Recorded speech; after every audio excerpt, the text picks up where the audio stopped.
as Taliban were at the gates, Ashraf Ghani disappeared. He just disappeared. No, he didn't even tell his vice president, Amrullah Saleh, who I don't think he's doing a right thing by continuing. He said the war is not over and all that, but he does seem to be he seems to be a genuine man, at least, although I don't know much about him. But I think if he continues on his way, he will not have a beautiful end. But Ashraf Ghani and a close clique of him, including his head of security and another person whose position escapes my mind, the top of the head of the snake of corruption, the head of the swamp, ran away.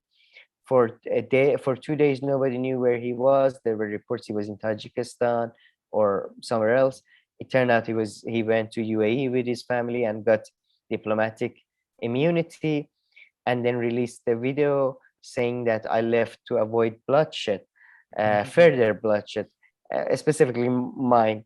And then on social media, Afghanistani people and Iranian people, everybody, even American, everybody pretty much destroyed him. Everybody is very angry.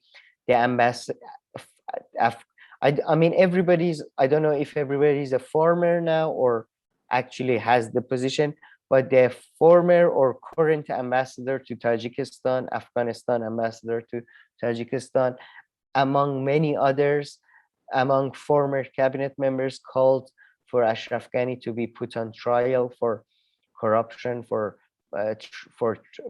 betraying the nation. Abdullah and Hamid Karzai, I would say, were genuinely, they are, I don't know how they're keeping it together, because in their video they said we just leave his judgment to the people and to God. And they are right now. Hamid Karzai, again, somebody who was corrupt, and his brother was corrupt. Everybody knows all of this. But Hamid Karzai, there were 6 assassination attempts on him by Taliban. I think there is a video footage of him. Abdullah, one time Taliban tried to assassinate him when he was giving a speech, like twice, like in an event, and now they stayed in, and they are doing negotiations with the people who tried to kill them and their family members. Yeah. While Ashraf Ghani, who was a technocrat from World Bank, has just ran away. Anyway, just shows, and then he was America's guy. And then America says, yeah, Afghani leadership has betrayed the Afghani people. Who put that leadership in? It's just I'm reaching the level of cognitive dissonance that I think my head is just gonna split open. I heard that there was this lady on TV. I believe she was like the head of education ministry, and she was like, "Yeah, I can't believe that Ashraf Ghani has left. He had told me numerous times that he's not going to leave the country and stuff." I was like, "I hope you're not actually that naive and you're just saying this because it goes with the narrative." But when you're in, I don't know if she was in Afghanistan or not. Was she in Afghanistan or somebody abroad? I believe she was. I'm not 100% sure also that she was Ministry of Education. I suppose in those situations, you don't have the luxury of not believing, maybe. I don't know. But yeah, he escaped, and now Hamid Karzai and Abdullah are staying to negotiate, handover, whatever is going on. Let's get into nitty-gritty. Taliban is being conciliatory, and what do I mean by that? They left the diplomatic missions alone. The first official they met was the Russian ambassador. Mm-hmm. They met with Chinese authorities. They have, in both cases, they provided assurances that Afghanistan will not become a safe haven for terrorism. China and Russia are very worried about that. China and Russia have terrorist organizations that have very strong connections to Afghanistan through Central Asia. Central Asia is not a very, the national identities there have not been formed as strongly, and Islamic identity is very strong there. And Russia and China have both, everybody knows about Chechnya, and Yeah. even before that, Soviet involvement in Afghanistan, China with the Uyghur population. So, and we'll go back to China at some point. They also provided Iranian authorities with assurances that there's not gonna be any attacks on Iranian diplomats. However, they have not yet commented on Hazara community or Shia community, which is not getting. I love how, I mean, just the Shias are seem to be listed. I mean, even on the left, they care about Muslims, but not Shias. Like Shias are just, who cares? And last time Taliban was in power, they were the ones that were uh, pretty much the actions that were committed against them were genocidal. I mean, I'm somewhat, so I don't want to, it was mass murder to be specific, because they weren't killed because of their race, but for the way Taliban views them is that it's not like you chose to be a Shia. You were born to be a Shia. So even if you say, no, I want to convert to you, whatever you guys say, it's like, no, you have to die. Uh, you had the first appearance of their Taliban leader, whose name escapes my, Mullah something. Uh, and this is an important thing though, I'll get back to that. You had, um, no, let me actually I'll get back to it right now.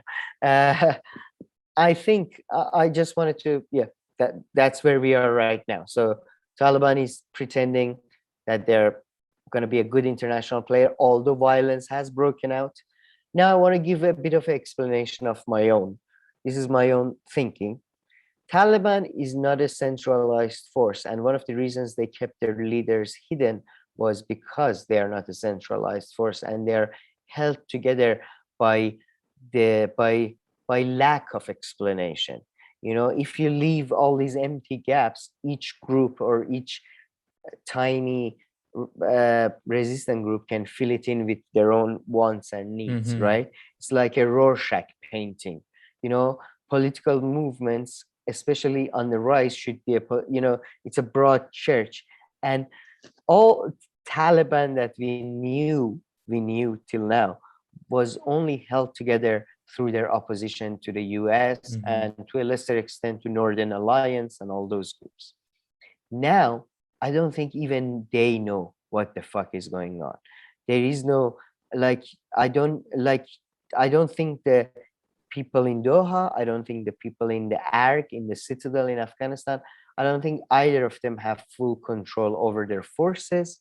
I think there's a good chance that the fact that they are being conciliatory could be used by another radical Afghan group to have a coup and push them aside. At the same time, I do think that now that they're in power, now that there is a tiny border between Afghanistan and China, and that could become a corridor for pretty much unimaginable wealth for these people, for the people who end up, controlling that gate that will be China's gate through Afghanistan to Pakistan, which would be hugely important for China as it tries to encircle India and completely marginalize India.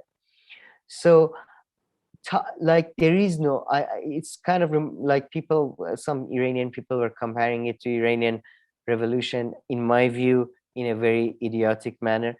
But the reality, there is a similarity, and wherever there is a power vacuum and there is a new group that is coming to power, or look at the French Revolution, look at the Russian Revolution, not so much Cuban one, because that I would argue is more of a that's more of an imperial type thing. It's not an internal revolution. In these revolutions, even people are not preformed. They are formed while they are in power, while they are trying to, a movie I highly suggest is Death of Stalin. It's one of the best movies I've ever seen. It's a comedy movie. And look at that. Look at how Khrushchev, following the death of Stalin, goes from the reformer to the reactionary to the conservative. And uh, Bernia, the head of KGB, Stalin, Bernia, the most gruesome man in Stalin's union, goes from the conservative reactionary to the reformist. You know, power and power plays will change people. So I don't think like Taliban is saying this stuff and people say, Yeah. but they're lying and stuff. I don't think they know what they're saying. I don't think they are in charge. Nobody's in charge now, you know. Although I do hope, because the civil war between American forces and Afghan forces have stopped with Taliban, we'll see less major killings. We'll probably, my guess is brutalities will start. We'll see more oppression. We'll see more uh, conflicts at a state repression level. But thankfully, less people might die in terms of war.